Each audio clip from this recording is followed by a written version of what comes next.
This is my first time planting a garden of my own, and it's already come with all sorts of exciting growth opportunities and plenty of humbling lessons.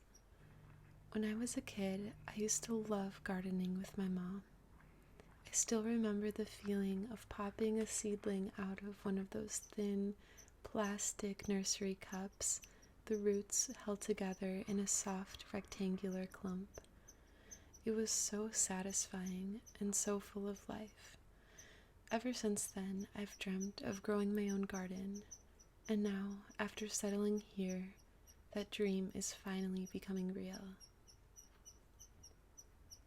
My fiance and I moved to this homestead about 6 months ago. Between the move, daily life, and work, things have been full. New projects, new skills to learn, and a new pace to live by.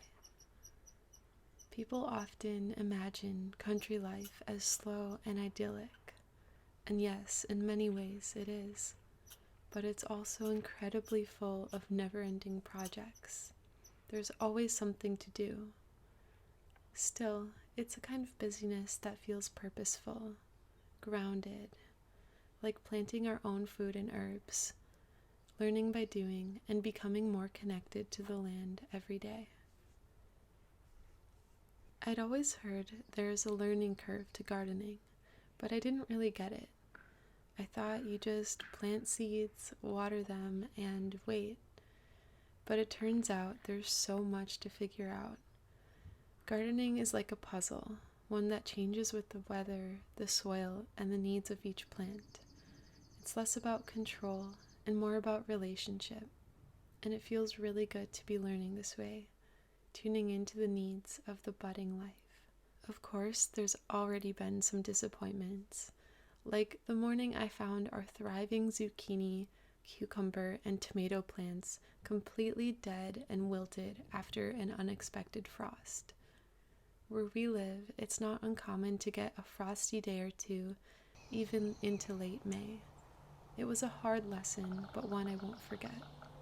I'm trying to record every success and failure so that next year we can adjust how and when we plant things. One of the biggest things I've been practicing lately, not just in the garden, but in life, is slowing down and being okay with it. Growing up, life moved so fast. I was always running, achieving, trying to prove something. It wasn't until my early 20s that I finally learned how to pause. These days, I'm learning that slowing down means letting things unfold in their own time. That a project I hoped to finish in February might not be complete until June, and that's okay. I find myself saying often about many things, it can wait.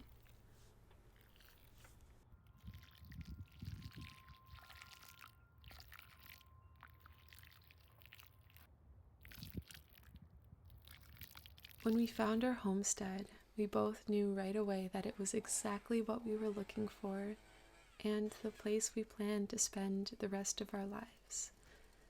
With that kind of long view, everything shifts. There's no need to rush, no need to do it all this year.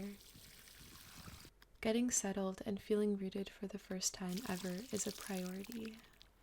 In my 28 years of being alive, and moving 22 times within those years, this is the first time I've felt truly settled. It feels like the deep breath I've been waiting for my whole life. Now we're beginning to put down roots, literally and metaphorically. We are eager to grow as much of our food and learn to be as self-sufficient as possible.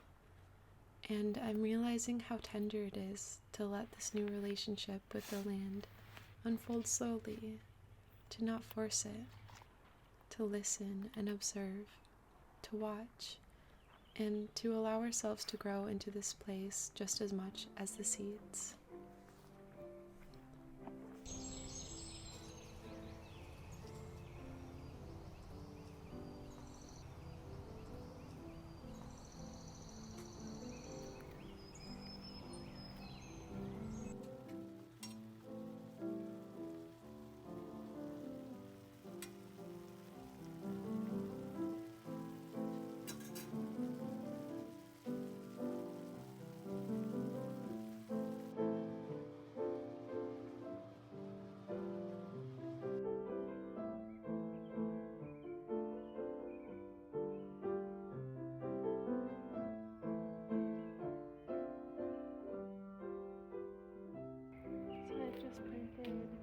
sunflowers here and here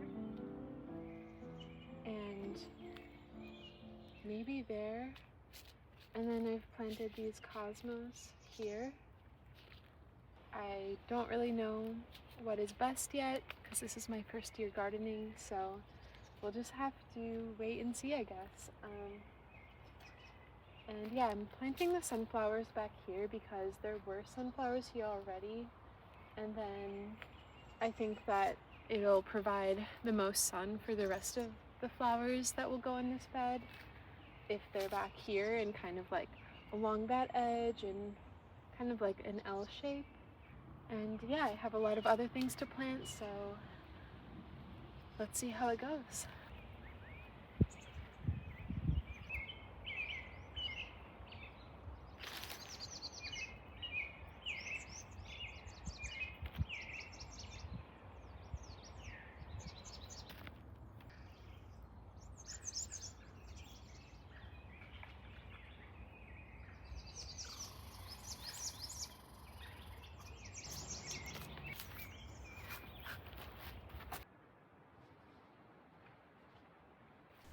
Later this summer, in this clearing tucked away in the woods, our wedding will be right here.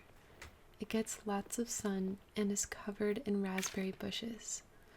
We both felt called to have our ceremony here. It felt quiet and sacred somehow. But first it would require some love, care, and a bit of hard work. We had to mow down the raspberries so that we would have a soft landing place for our friends and family to sit, and for us to walk down a less sharp and pointy earthen aisle.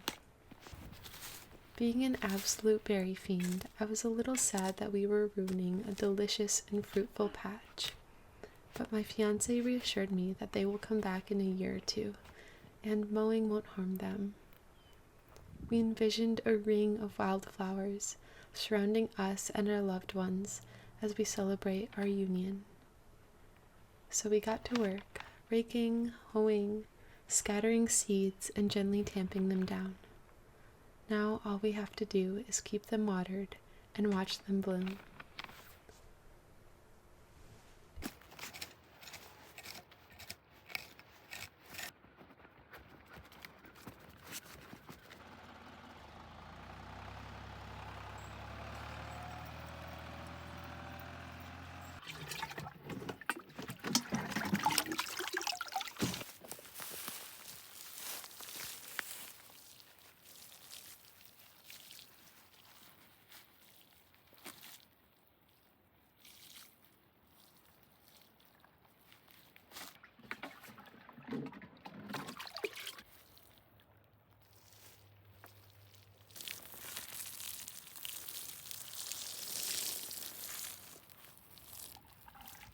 Look at all of these little tiny sprouts in the ceremony area.